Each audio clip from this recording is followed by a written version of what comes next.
Hey everyone, welcome back to Jay McLaren's Garage. My name's Josh. Some races are just about speed. This race was about heart.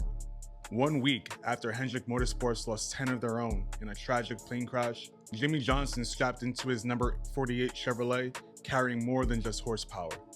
And what happened that afternoon in Atlanta was bigger than racing.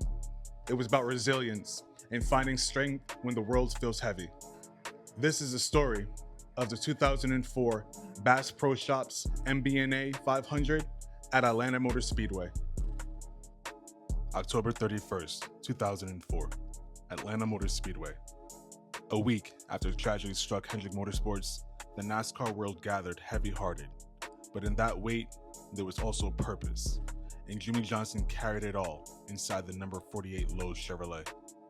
From the start, the race belonged to Mark Martin.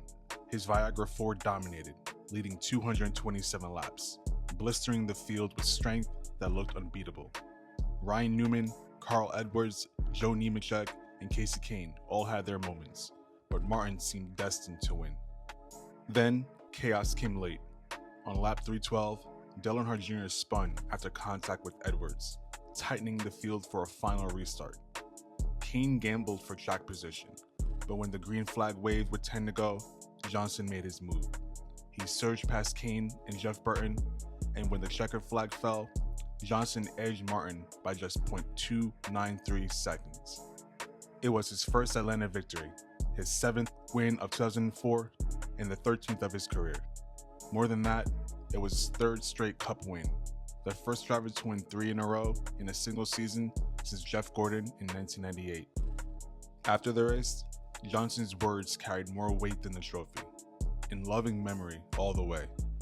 His teammates stood with him, hats turned backwards in honor of Ricky Hendrick. It wasn't just a win, it was healing. Sometimes, life takes from us in ways we can't explain. The only answer is to keep moving forward. Johnson didn't just drive for himself. He drove for 10 angels, for a team in mourning, and for a sport that needed a reminder of resilience. So when the odds feel stacked against you, remember this. Strength isn't about avoiding the pain. It's about carrying it with you and still finding a way to finish. That's what champions do.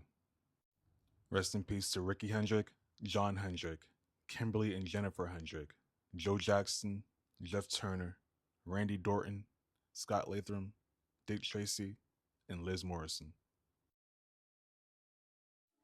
2004 was a breakout year for many drivers. We talked about Elliott Sadler, Jeff Gordon had a fantastic year, Dale Earnhardt Jr. had a really fantastic year, but really Jimmie Johnson had a tremendous year as well. 7 wins on the season. This was his 3rd win in a row, and this was the start of the dominance that was the 48 car, Jimmie Johnson, Chad Knaus, and this whole Hendrick 48 team. He did win 1 more race that year, bringing his total for the year up to 8.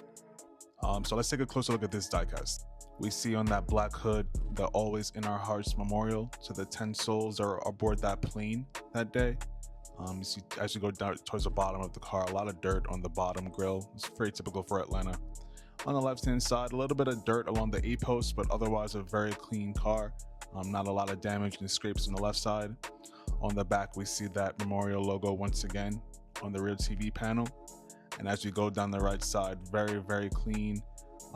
Not a lot of dirt or buildup in the back, but Atlanta is pretty notorious for a lot of dirt, especially on the nose. This car was raced and produced in 2004 by Action Racing Collectibles. This is an elite diecast in a standard finish. The production quantity on this car is 848, and the DIN on this car is 449. As I stated before, Jimmie Johnson won 8 times this year, but this was the only car produced of his race wins that year. And in my opinion, this was probably the one to do it. It has a lot of sentimental value.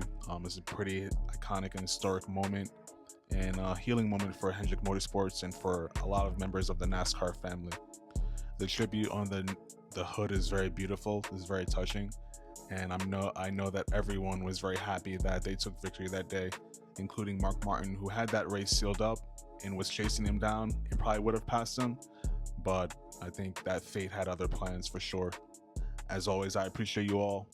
Take care of yourselves and have a great weekend.